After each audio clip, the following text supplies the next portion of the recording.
Za moške je značilno, da je pomembno navzven, kaj se vidi. Je večja vrednost avtomobila, nek polnjenje nekega ega ponavadi in tako naprej. Se to zelo pozna.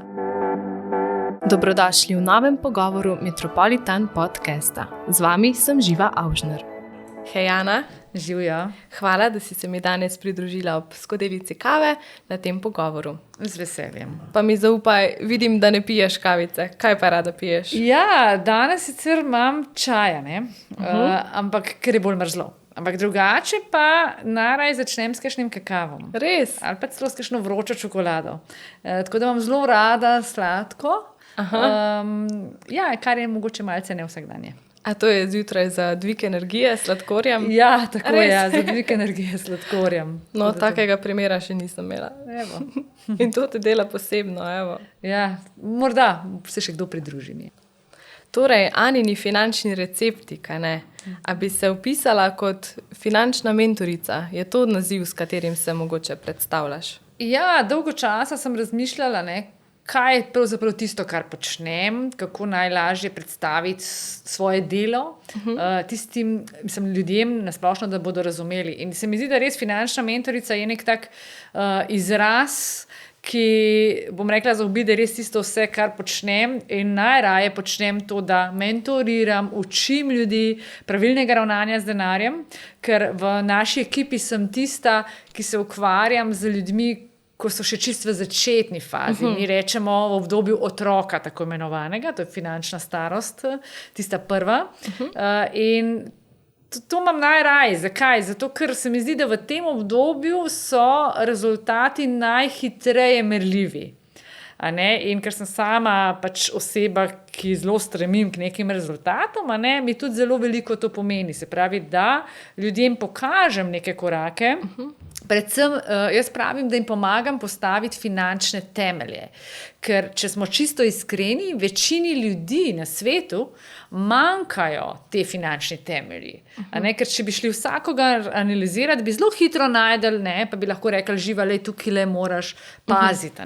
Pa morda na to niti nismo pozorni. Tako da, finančno mentorstvo je res tisto, kar rečeš, ok, te primem za roke, ti pokažem rešitve, eno pot, zdaj. Sam rezultat je pa na koncu vseeno odvisen od posameznika. Ker žal pa ne moram jaz vse narediti na mestu. Kot vse pa vsod, Tako. Vedno si v bistvu potem ti na koncu odgovoren za to, kar boš naredil. Tako. Torej, jaz sem si predstavljala, da se danes jaz postavim v stanje, da ne vem. Ne vem, kako si začeti svoj finančni plan. Lahko rečeva že za prvi primer, da sem ravnokar dobila prvo zaposlitev. Torej, kako naj se lotim? Zdaj dobim plačo na račun. Kaj pa zdaj, če želim varčevati? Kako preživeti? Če me določajo neke položnice, recimo. Kako si to urediti? No, tak položaj, bom rekla, je drugače idealen za postavljati prve korake in pa prve finančne temelje. Okay. Zakaj je ta položaj idealen? Zato, ker večina ljudi naenkrat, ko pride do neke plače, enostavno dela skladno s tem, kar je bodisi bila vajena od doma, od videnja pri svojih starših, bodisi od tega, kako delajo sodelavci, kar je morda nekdo prebral, slišal, in največkrat to v praksi ni najboljše. In idealno je drugače to zato, ker dejansko lahko v samem štartu zelo dobro začneš razporejati ta denar, da nikoli nimaš potem izziva uvajati nekih večjih sprememb. In zdaj, če bom konkretna, kar sem tudi zelo rada, ko nekdo dobi prvo plačo, je idealen moment, da se zavedaš, da cele ne smeš porabiti. Spravi, prvo tako osnovno pravilo je, cele ne smeš porabiti. Ampak kaj pa pravijo? Prva se mora zapraviti, ali kako? Zanimivo, prvo pa točno to rečemo, ne že mi, ki se pohecamo, bomo mnogo sodelavcev v ekipi, ne boš častil, prva plača, in to ni prav, v bistvu, ker vedno je tako, ko prvo celo zapraviš, večja je verjetnost, da boš tudi drugo. Tretjo, četrto, peto, in ko jih enkrat že 10 zapraviš, se pravi, če govori o nekih 10 mesecih, je pa potem že tako lepo obdobje, da se pa že tega lahko zelo hitro navadiš. Ker porabiti ni težko. Težje je zaslužiti. Vse po čem vemo, mi moramo cel mesec delati, marsikdo še precej več, kot da bi rekli tako nek klasičen delovnik. Zato, da mi potem tisto razporedimo, kar pa vemo, da roko na srce bi zelo hitro lahko mi to razporedili. Tako da bistvo je v tem, pa čeprav se sliši tako enostavno, jaz se vem, da ne smem porabiti cele plače, samo iz prakse, govorim zdaj pa že res nekje 22 let, ko sem šla danes računati, koliko časa sem nekje na tem svetu, kar se tiče osebnih financ, mislim pa to najtežje. In če se kot res naučimo tega, ker če grem zdaj pa malo še k konkretnim številkam, če rečem, ok, Ana, prvo plačo imam, daj najmanj 20% tega na stran. In zdaj, če čisto ponestavljeno, 1000 evrov dobim, najmanj 200 evrov dajmo na stran. Pa se še ne ukvarjamo nič s tem, kam, a bo zgubljalo vrednost. Mislim, ker tega zdaj sploh še ni v prvem planu. Odmislimo. Samo da naredimo ta odmik. Ker ko se enkrat navadimo delati ta odmik, nam bo potem to nekaj normalnega. Ker če pa pogledam danes, ko govorim 40-letniki, 50-letniki, ki tega v svojem življenju nikoli niso naredili, pa če jim rečem, dajmo začeti, s 5%, je izredno težko. Ja. Zato, ker si bil ti vajen 20-30 let zapraviti vse, oziroma v praksi še celo več. Tako da to je tak prvi nasvet, se pravi, prvo plačo sem dobil, za mlade je to res super tak, se mi zdi moment, ki si res lahko dobre temelje postavimo, dajmo za začetek probati z 80% funkcionirati. In zdaj marsikdo živi še doma. To je pa idealno. Je pa idealno, ampak hkrati, spet, če izhajam iz prakse, sem žalostna na nek način, ko vidim mlade, živijo doma, malo, rečem, lepo plačo, lepo osnovo, ampak vse zapravijo. In škoda. Tega je škoda. Mislim, jaz sem se glih enkrat zamislila, da koliko študentskega dela sem že opravila in kje je tisti denar. Mislim, ker če si res priden skozi celotno poletje, potem kakšni vikendi, kak dan, ko si vmes frej od šole, od faksa, v bistvu bolj na faksu, ker imaš takrat več frej. Kam je šel ta denar? Mislim, ne zavedaš se, pa veš, da je bil velik znesek. In jaz malokrat, ko kaj predavam, dam kot nek izziv udeležencem, da ne pogledajo, koliko so v zadnjih 10 letih zaslužili v povprečju. In ko pogledaš, koliko si zaslužil, dobiš eno tako kar lepo številko. Se nabere, ja. Se nabere. In potem moš na drugi strani zdaj pa pogledati, koliko tega ti je pa ostalo. Če je kaj ostalo. Ja, hvala. In tukaj največkrat se izkaže, da zelo malo. In to so neke taki, se mi zdi, taki stresni momenti, ki so potrebni, da nam reče, ok, Ana, zdaj smo govorili teh 10 let. Ja, a pa bo 10 naslednjih let kaj drugače, če bom jaz enako delala? Ne bo, Ne. Tako da hvala za to iztočnico, res je izredno pomembno. Ker tudi, če se gledam sebe, ki sem začela varčevati šele, jaz rečem danes, pri 24 namensko, tudi ne moram reči, da ne bi mogla že prej. Ja. Mi morda tistih 5 let, ko sem prej že začela delati, pa bi mi gotovo prišlo prav, oziroma mi je škoda, zakaj sem zapravila nek del denarja. Tudi, če bi bil nek manjši procent, nekaj bi bilo. Tako da težko. In se mi zdi, da tudi, če smo študenti, jaz vedno rečem, ne smemo gledati na znesek denarja, ampak izhajamo iz nekih 100%, ki so nam na voljo. Ne glede na to, kakšen je znesek, in delimo te odmike. In tu, če sem študent, dajmo 10% na stran ali pa 20% na stran, pa se delajmo, da tega denarja ni. Ker verjemite mi, da se res da. Res se da. Torej, da povzamemo, ne greš se na vsoto denarja, torej 100 evrov, da bi dal, ampak vedno odstotek od tistega, kar prejmeš. Tako. Zato, ker verjamem, da bo še danes povedali par teh trikov, teh okvirjev, ki se jih je dobro držati, ker finance so ta razumski del, Razumski del, v smislu, če jih želiš imeti urejene, pa pod kontrolo, moraš vklapljati razum. A na drugi strani najbolj na denar vplivajo pa naša čustva. V kakšnem smislu? Je v tem, da dejansko naše počutje, naš odnos do denarja, to je vse posledica naših čustev. Če pogledava, če bomo recimo moški, za moške je značilno, da je pomembno navzven, kaj se vidi. Je večja vrednost avtomobila, nek polnjenje nekega ega ponavadi in tako naprej. Se to zelo pozna.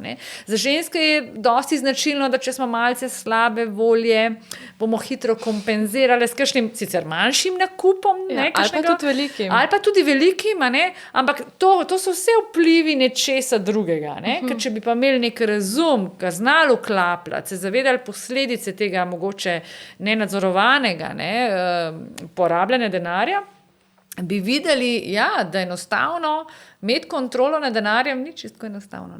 To je pa kar dobra iztočnica, mogoče za kak podcast, ker verjamem, da se o tej temi tudi zna ogromno povedati. Ja, verjetno zelo veliko, še posebej, ko vidiš, ko delaš 1 na 1 z ljudmi, vidiš ogromno teh ujetih in pa v nečem, ali bi lahko rekli tudi začaranem krogu. Ja, ogromno, ker pač ne veš, zakaj počneš to, kar počneš. In potem na drugi strani denar oteka in tako naprej. In se kar ne pobereš, kljub temu, da veš, da ne delaš prav. Tako da mogoče čist kot eno iztočnico. Tako da je ključno res, da imamo neko tudi kontrolo nad tem, kam gre denar. Torej, govorili smo o teh idealnih 20%. Zdaj pa me zanima, koliko pa varčevati, kam dati denar, ali ga imeti na računu skozi, ali ga dati na drug račun, ali mogoče dvigniti gotovino, jo shranjevati, ali mogoče vlagati. Ok, vse možne kombinacije so, ampak ključno je pa nekaj. Jaz bi rada opozorila, še posebej v teh časih, kjer smo danes, tisti, ki morda spremljajo malce bolj ta investicijski trg in tako naprej. Zdaj smo v obdobju, jaz rečem, neke krize in slaba volja, ker se pač pojavljajo rdeče številke, kar se tiče donosov. Ampak bolj pomembno kot to, da se ukvarjamo, kam naj jaz zdaj to investiram ali pa kam naj dajem, se je potrebno vprašati, ali sem sploh že na tej stopnički. Ker če greva zdaj midve po vrsti in izhajava recimo konkretno, se pravi od prve zaposlitve, nikakor nismo že prvi mesec pripravljeni na to, da bomo zdaj pa varčevali nekaj na dolgoročno. Kaj še posebej, da se bomo spuščali na neke investicijske trge. Najbolj pomembno je kaj? Najbolj pomembno je, da v prvi fazi privarčujemo toliko, kot porabimo v povprečju skozi mesec. Ker bodimo iskreni, da če delamo neko analizo naše porabe, ugotovimo slej ko prej, da so bolj kot ne posamezni meseci enaki. Odstopata morda 2 meseca, to sta tista, ko je dopust, pa to je tisti mesec, ko moramo zavarovati avto.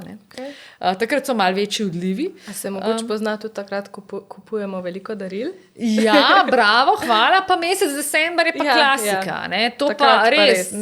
Takrat imam jaz vedno ogromno, ko gledam proračune strank in tako mi rečejo, nas je odneslo. Ampak spet mogoče so pa naslednjo leto malo bolj pripravljeni, ker jih je že zdaj pripravljena na to, da imamo že zdaj na stran.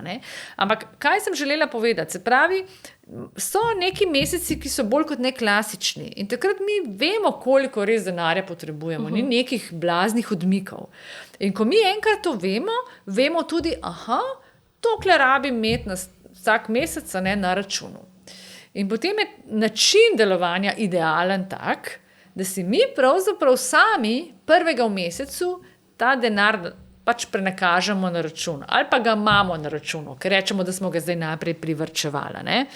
In ga imamo na računu. In si rečem, je mesec marec, recimo, da smo bili prvega in bi rekli, ta mesec rabim, 800 evrov in toliko jih imam na računu. In vse, kar je više kot 800. In še posebej, ko dobim plačo, ki jo dobim bodi si 8., 15., 18., kakorkoli, umaknem iz tega računa dol. Torej bi mogli v tem primeru imeti ločene račune. V tem primeru ločene računa, lahko tudi kuverta, zdaj rečem, če ste stvarno počutite tam, kjer jo imate, da na blazno veliko denarja me tukaj noter ne gre. Ampak če pa govorimo o tem mesečnem pretoku, ni problema. Ali pa dodatni račun. Ampak ta dodatni račun, kar je treba spet zelo pač opozoriti, ne sme biti nek navaden transakcijski račun. Ne smemo za njega ne plačevati stroškov. Torej, ti varčevalni. Ja, je to varčevalni račun, je to nek podračun. Danes konec koncev nam določene banke, predvsem tuje banke, omogočajo, da imamo že znotraj tega računa kar nek podračun. Ne? Da imamo že prav kot nek saving account, aha, super, kar umaknem tja, vidim, kje imam ta denar, koga potrebujem, prenakažem. Skratka, opcije danes, če gledamo nekih tehničnih, ogromno.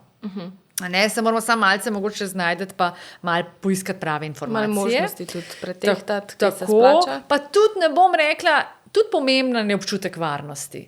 Ne, ko se sama pogovarjam s strankami in predlagam različne opcije, je treba tudi v obzir vzeti, kako se nekdo počuti. Za starejšo populacijo velja, da ni vajena nekih novodobnih teh bank in tako naprej, ampak če pa pogledamo mlajšo populacijo, jim je pa to nekaj vsakdanjega. Ne, jim je tudi jezik tu bolj blizu. Lažje je, ne, se en klik, pa je denar tam. Ne, poleg tega že identifikacija poteka v angleškem jeziku, ne, se pravi starejša populacija spet to ni blizu in tako naprej in tako naprej. Ključno torej je nekakšen način zberemo, ampak da ga zberemo. Spravi, da ločujemo, aha, to, kar potrebujem skozi mesec, imam na računu in mi je takoj dostopno, tiste, kar pa ne potrebujem, pa odmaknem stran od sebe. Ker najbolj nevarni smo sami sebi. Ja. Noben drug. A ne? In se mi zdi to pomembno. In če ta korak, se pravi, odkljukamo, gremo lahko šele stopničko naprej. Ampak ta stopnička naprej še vedno ne pomeni, da varčujemo dolgoročno. Ampak ta stopnička šele pomeni, da si ustvarjamo, mi rečemo temu tako imenovano likvidnostno vrečo. Kaj pa to pomeni? Likvidnostna vreča pa pomeni vreča za varnostno rezervo. Ne? Okay. To je tista, ko rečemo, joj, kaj če se mi pokvari avto, odkje ne vzamem. Joj, pa moram pralni stroj zamenjati. To so še taki vse manjši zneski, jaz rečem. Kaj če ne zgubim službo? Pa sem pol leta brez prihodka. Ne? Tako da to so neke taki scenariji možni, ne? Da ne govorimo.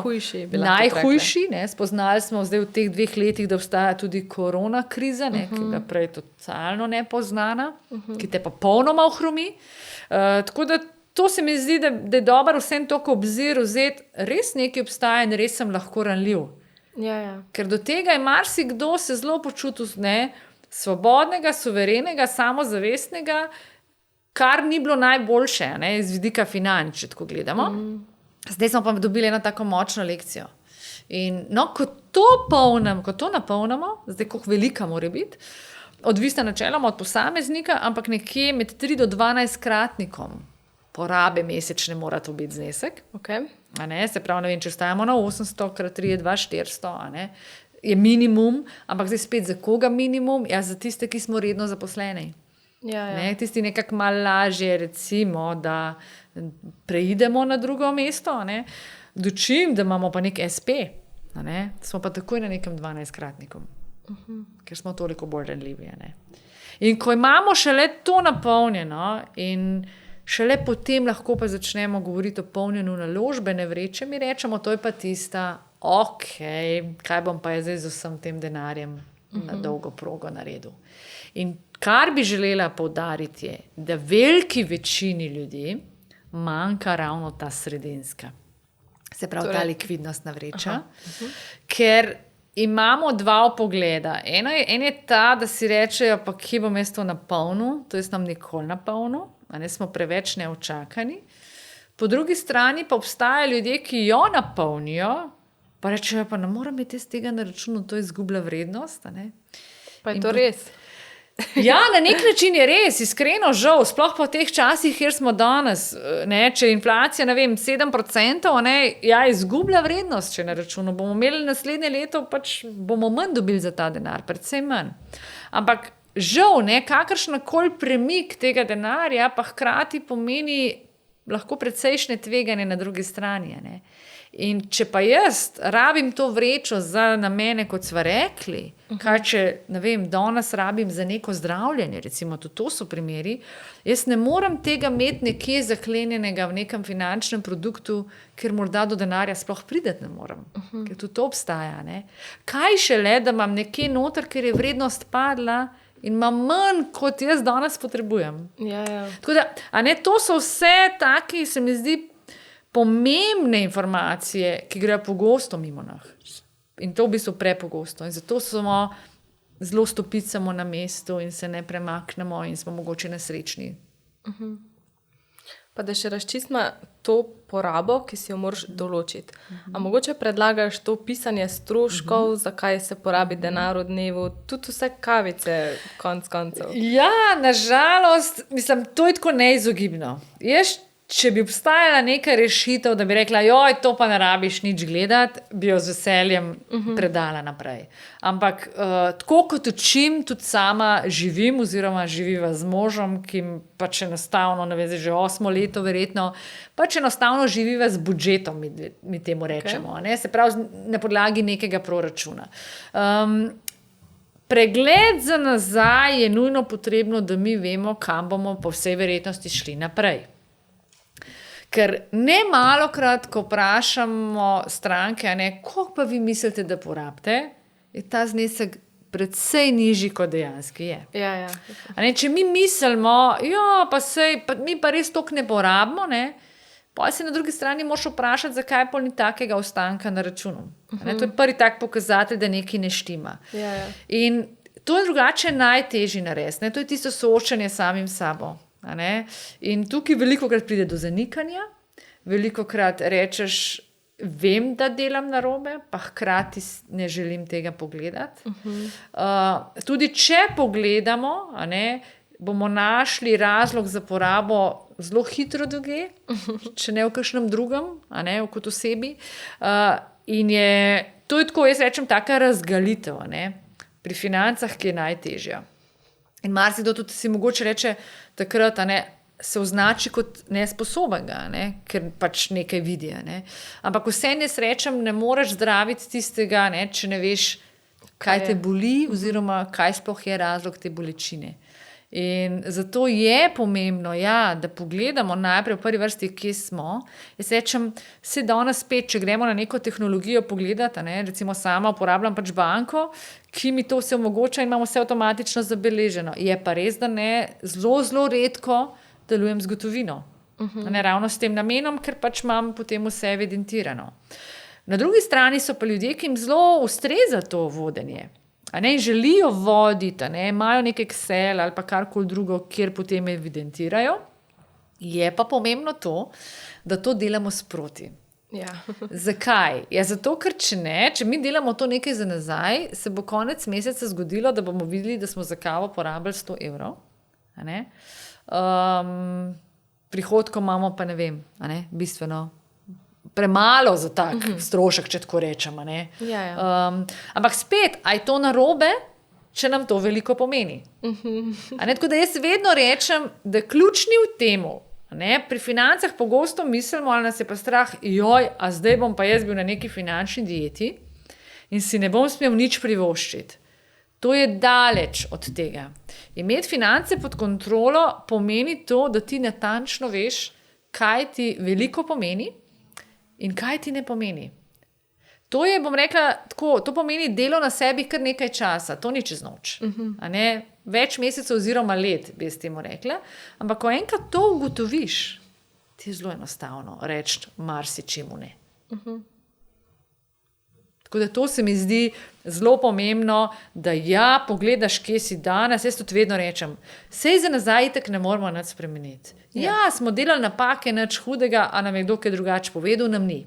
Ampak zdaj pa vemo, da s to situacijo nismo zadovoljni oziroma si želimo več, torej poglejmo, kaj moramo narediti, da bomo bili na boljšem, kot smo danes. In treba najprej pogledati, kje smo danes. Pa zdi se mi tudi pomembno, da se zavedamo, da ni pri vsakemu enako. Torej, če omenimo že samo to kavico, enim to veliko pomeni, enim ne. Zato jaz tako vedno rada rečem, kdo sem jaz, da bi imela pravico, še posebej, ko vidim res, ko se ljudje razgalijo pred mano, če tako rečem finančno, jaz nimam pravice reči, ne vem, živa, ne smeva na cigarete tako hoditi, ali pa, mislim, a rabiš dopust za 2000 evrov, ne vem, v juliju, Nimam jaz te pravice. Lahko pa opozorim, katere so tiste kategorije, kjer gre za prekoračitev, oziroma kaj je potrebno narediti, da bodi si s temi prihodki, ki so danes, to lahko imaš še naprej, ali pa na drugi strani, za koliko povišati prihodke, da se bo ta standard lahko ohranjal naprej. Ne? Ljudje pa dostikrat rečemo, ne vem, premalo zaslužim, ne morem ohraniti. Skratka, najdemo neke izgovore, ker enostavno ne pogledamo, kam gre mogoče po nepotrebnem ta denar. In tako, kot si rekla, je res, mi mislimo, da lahko ponavljamo za nekom drugim, daleč od tega. Zato, ker so naše želje popolnoma ponavadi drugačne od nekoga drugega. Mi je bilo pa zanimivo, ker sem v bistvu tudi zdaj, ko sem se pripravljala na ta podcast, klepetala malo s prijateljicami in ugotovila, da imamo res različne pristope varčevanju, ker recimo 3 primere sem si tako najbolj zapomnila. Prvi primer je, kot smo omenili, te kuvertice. Ampak v vidiku, da od svoje plače ima 3 kuvertice, ki najbolj pomenijo, torej ima sprotne stroške, recimo počitnice, ali pa ne vem, to avto in to, ko vedno pride kaj takega. In to njej ugaja, ima to na varnem, si je določila znesek in pač to varčuje. Potem druga si od plače, kot smo tudi govorile, nakaže v bistvu plačo. Torej nek odstotek ali pa ne vem, točno določen znesek, kolikor ji pač uspe, paše od tistega, ampak vedno, mislim, v tistem mesecu nekaj da. Ker ve, da če bo imela na računu več, bo pač to šlo. Ali pa se sama v ozadju, pa bom naslednji mesec dala več, pa bom udržala tisto linijo, recimo, če si zdaj 2 jurja, pa ima 2 jurja 500 lahko porabi, pa vmes gre malo pod 2 jurja, se bom naslednji mesec dala zraven. To recimo za ono prvo ne bi bilo idealno. Potem tretja ima pa vse na računu, ker rada vidi, koliko ima, ko odpre banko, spletno banko, toliko imam, to je to. In si niti ne predstavlja, da bi karkoli devala drugam, da ne bi vedela, da bi mogla čekirati še on račun. Tako da sem res poznala ob tem pripravljeno, da smo si toliko različni in da res ni enega nasveta, koliko varčevata. Ne, ni enega, ključno je, da ugotoviš, kaj ti najbolj ustreza. Imamo tudi pa primer, mogoče kot 4, je pa, da eni pa gotovino dvignejo. Da pa rečeš, če si pa gotovino dam v predalčke, da točno vem in jo razdelim celo po tednih, to je recimo za Američane še bolj značilno, ker dobijo plačilo ponavadi na tedenskem nivoju, ampak recimo, če ti proračun porazdeliš po tednih potem, da rečeš, grem enkrat na teden v trgovino, evo, ta teden imam toliko notri, in pa to ustreza, ker pravijo, da gre pa gotovina jim težje od rok. Ampak bistvo, jaz rečem, je to, da se seveda poslušaš, da ne greš preko sebe, da bi se ne ob tem dobro počutil, ampak da ubereš sistem, ki funkcionira. To je ključno. In da če zaznaš, da tvoj način ne funkcionira, recimo, da bi rekel, jaz pa moram imeti vse na računu, ker sem malo control freak, da imam jaz to vse. Točno to. Ampak če vidiš, da zaradi tega greš, prevrčuješ manj kot 20%, še posebej, če govorijo o prihodkih 2500 evrov, mimo grede, višjih, kot so prihodki, še višji bi mogel biti ta procent, ko dajemo na stran. Toliko mal za občutek, da ne bi rekel, se Ana rekla samo 20%. Ne, potem gre te procenti lahko še višji, ampak jaz vedno začnem z neko osnovo, zato ker večina ni niti tam. Da veš, ok, to je minimalno. In če ti to ne uspeva, pol moraš nekaj pa spremeniti. Dokler ti pa to deluje, je pa super. Da torej začneš z nečim manjšim in potem itak, če ti vstane, vidiš, pa daš 30, mogoče tudi 40. Je pa res tudi to, da najmanj funkcionira način, da rečeš, če mi na koncu meseca nekaj vstane. To je klasika. Takrat ne ostane nič. Takrat smo na tem, da mogoče nam bo pa 3. mesec nekaj ratal, pa smo pa spet. Pa zgubimo volo in itak ne gre več. Tako da ta odmik mora biti takoj. Zato je to res priporočljivo. Takoj, ko je priliv, takoj so odmiki in konec. Tako kot so te sogovornice očitno dobro, ene se že pozna, točno ve, več, ko bom imela, več bom zapravila. To pomeni že super ta vzpostavitev razuma v smislu, poznam se, vem, kaj rabam, to je že tako napredno. In res je zato pomembno ja, imejmo način, ki nam ustreza, ampak hkrati prinaša rezultate. Tako je. In če ne probaš, ni, a ne? In najhujše je reči, nič mi ne deluje, a ne, vedno se nek način najde. Jaz vem, samo v praksi, pa to tudi zelo velikokrat povem, velikokrat rečemo, če bi imel pa više prihodkov, pa bi pa tudi jaz tako, a ne, počel. Ampak dajmo se vprašati, vsi smo nekje rastali, ne. Pa vsi smo začeli z nekimi minimalnimi osnovami, če tako v sebe pogledam kot študentko, ne. Pa potem prva plača in tako naprej. Ampak to ne drži v resnici. Kar jaz v praksi povem počasih, jaz vem, da bi marsikdo zgrožen, ko bi pogledal neko sliko nekoga z lepimi prihodki, pa bi rekel, pa kako ne znaš, ne? Ampak enostavno ne gre za takrat ne znati, ampak gre za to, da ne zmoraš, ker so obveznosti že tako visoke. Ker pač dejstvo je više, kot so naši prihodki, več si želimo privoščiti, morda se družimo potem z drugačnimi, hodimo drugam jesti in tako naprej in tako naprej. Veliko je vplivov, ne? Veliko je enih vplivov in se mi zdi, da je umetnost, potem vzdrževati nek tak, bom rekla, nek normalen standard, in da te ne zapelje.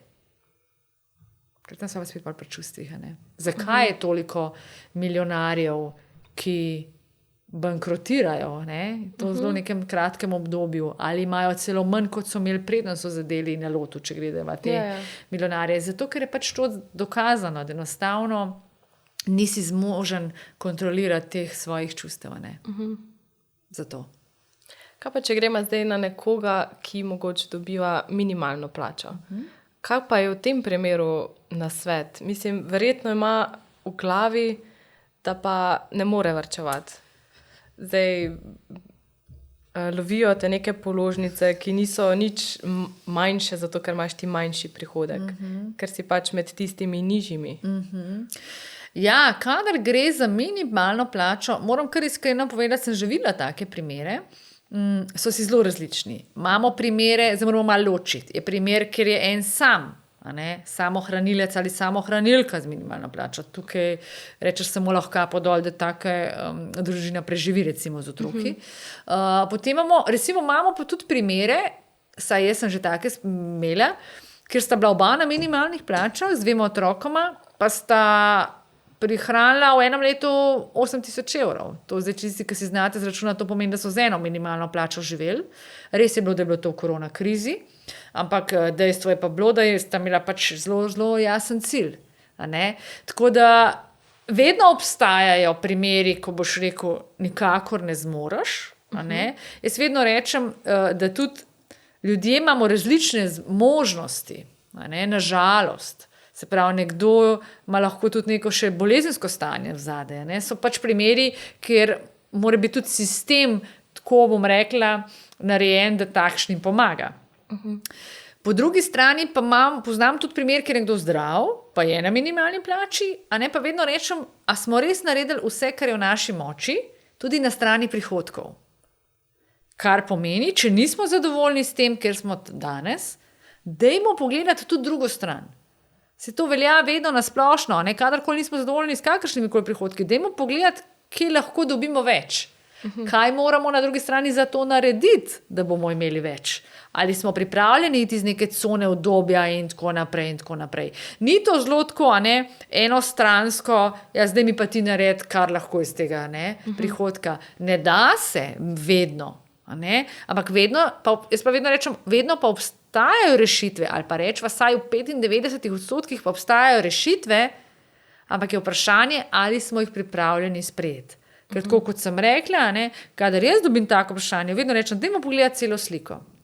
Mogoče živimo v neki hiši, ki je absolutno predraga za nas, ki smo morda potedovali, pa je vsem stara, pa so stroški abnormalni. To je mogoče nek tak primer. Skratka, vedno je treba gledati celoto in potem na to preigrati možnosti, ki obstajajo. Ko smo se že tako lepo navezali, da pa sta partnerja. Kaj pa narediti, ko pride partner v tvoje življenje, glede finančnega vidika? Torej, začneta skupaj živeti, si deliti stroške. Kakšen je najlažji način mogoče? Ja, ta del je pa zelo zanimiv v praksi, ker tukaj pa tudi zelo različno funkcioniramo. Zdaj, dejstvo je, da smo že mi sami imamo nek način delovanja in zdaj pride še nekdo drug v naše življenje, ki ima lahko popolnoma drugačne prepričanja, vzorce, cilje in tako naprej. Zdaj, mi smo zagovorniki tega, jaz še posebno, da se je o tem treba pogovarjati.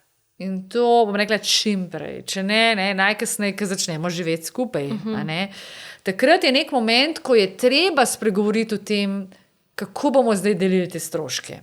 Neka klasika je, da eni delajo, imamo različne mogoče sisteme. Eni rečejo, da je to, kar so skupni stroški. Ta mava budžet, nakaže vsem, vsak tok da vsem in se iz tega to plača. Drugi rečejo, da imajo popolnoma skupne. Se pravi, oba vesta, koliko pride noter, imata jasne cilje, gre tiste posamezne cilje. Tretji imajo pa strogo ločene. Grejo pa mogoče spet nek tretji ekstrem, kar pomeni, da pa rečejo, jaz bom plačal svoj del, ti plačuješ svoj del, ko greva na dopust, da vsak pol, ne glede na to, kdo koliko zasluži.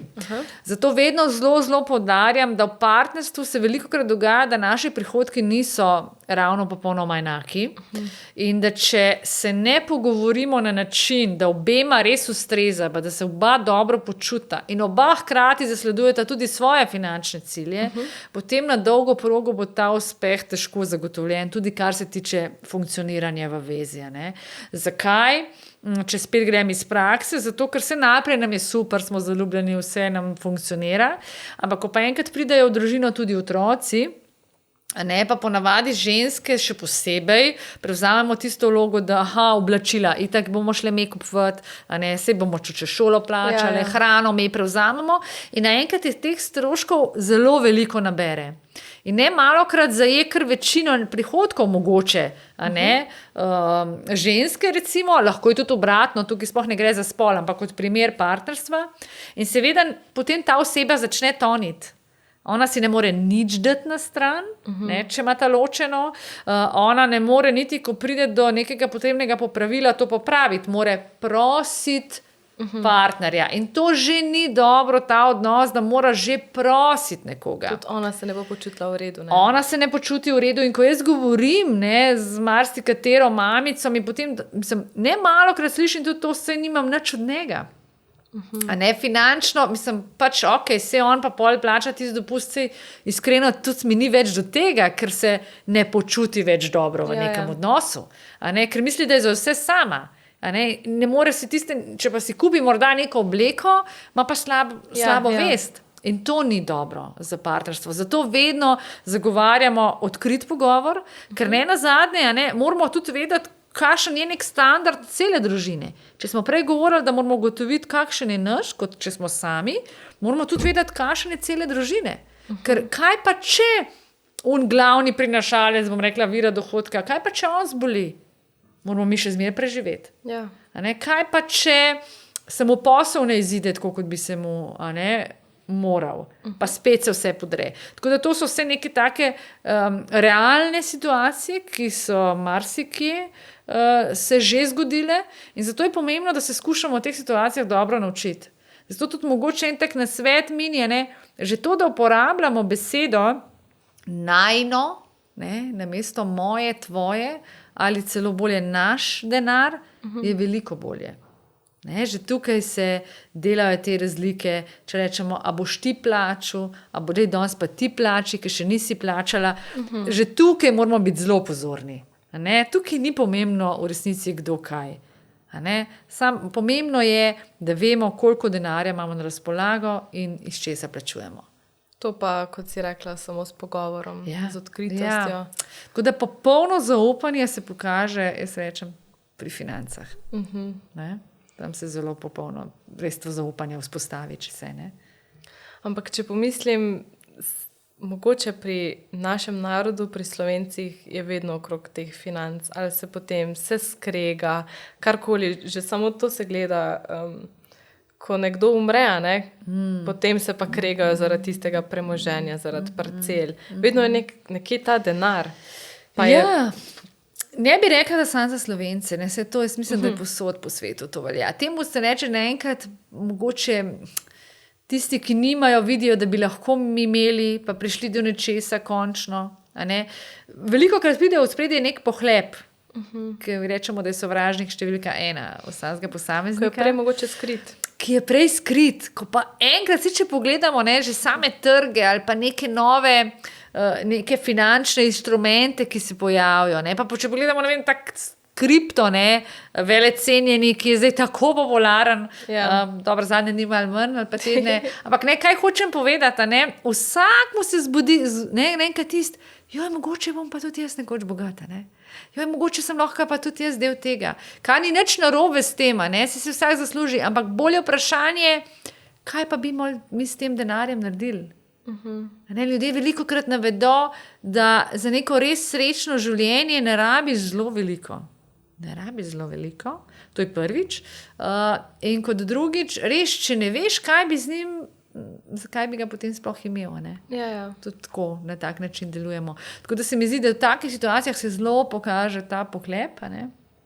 In maske padajo. Maske padajo in je, težko se obrzdati, no, težko. Pa je v teh primerih iz prakse, da bi se pa partnerji skregali zaradi denarja, zaradi tega odnosa. To, kar smo prej omenjali, torej, da se počuti manj vredno. Da... Definitivno. Zelo veliko, mislim, ni malo primerov, ne, prav iz prakse, kjer se ne počutiš več dobro. A ne? In začneš iskati rešitev in si rečeš, mogoče bom pa sama bolj funkcionirala, ker me nič več ne izpopolnjuje in začne izgubljati samozavest, nič več te ne veseli, sploh ta občutek, se živim samo še od plače do plače, dobim plačo, 3 dni živim, potem mi tak cel mesec životarim, opore nimamo partnerju, ali pa partnerici, a ne, da ne bomo glede na spol, ne vem, mu ali omenim, pa dobim nazaj, se ti tak ne znaš z denarjem. A ne. Skratka, zelo je pomembno to, kako ravnamo res kot v nekem odnosu z denarjem. Zelo pomembno. To je tematik, to je vprašanj. Jaz bi te kar z veseljem še na eno epizodo povabila. Okay. Za konec bi te pa mogoče vprašala, kaj so tiste najpogostejše napake, ki jih delamo z denarjem? Prva je, to smo že danes omele, je pač, da porabimo več, kot zaslužimo.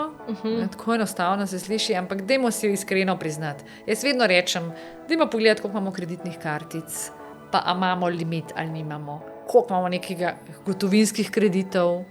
To vse so pokazatelji, da porabimo več, kot zaslužimo. To je dejstvo. Tako da mogoče to, ne. Drugo je, da preveč dajemo nekim materialnim dobrinam, ne? Se pravi, primer zelo tipično je avto. Pa ne bom spet rekla, da to velja samo za Slovence, ampak spet iz prakse. Absolutno zapravimo preveč. Absolutno zapravimo preveč in potem seveda si rečemo, ne morem si tega privoščiti, tam pa damo za nekaj, kar izgublja vrednost, ne? In nas res veliko stane. Potem, da res ne razmišljamo naprej, to je zelo pogosta napaka, ne, da mislimo, sej bo čas za to, da bom varčeval. Sej bo čas, se bom zaščitila, kaj če zbolim. Se pravi, ne razmišljamo naprej in posledično ne poskrbimo za ustrezno zaščito na vseh področjih. Ne. Pa mogoče četrta, ki se mi zdi pa, da se zdaj v teh zadnjih 2 letih še zelo pojavlja, kot še bolj izrazita, je pa, da mislimo, da vse vemo. Pa ne bi rekla, ne, da to velja zdaj samo za finančno področje, ampak enostavno, ker je dostopnost do informacij tako lahka, pri čemer niti ne preverjamo, ali so informacije prave, verodostojne in tako naprej. Mislimo, da smo mogoče po nekem tečaju, a je to 10-minutni, a je to 5-urni, se ni pomembno, zdaj pa tudi mi strokovnjaki. In recimo pri financah se to zelo odraža, ko naenkrat začnejo o investiranju govoriti ljudje, ki so do danes delali popolnoma na drugih področjih. In noben ne bo prevzel nekega tveganja in tako naprej. Se enako velja mogoče na kakšnem drugem področju, tudi zelo pametujemo in tako naprej, vsi vemo, kako se kaj zdravi in tako naprej. Ne? Skratka, se mi zdi, da je čas, da se mogoče res vprašamo, a res mi to vse vemo pa znamo. Jaz vedno rečem, da se zelo hitro vidi. Če res znamo, pol mora biti slika BP, pa se danes pogovarjamo, kam bomo z viškim denarja. Ne? Če pa ne znamo, če govorim spet karkoli od področji, pa dajmo se obrniti na tiste, ki so tukaj doma. No. Tako. Mogoče, evo to kot zadnje.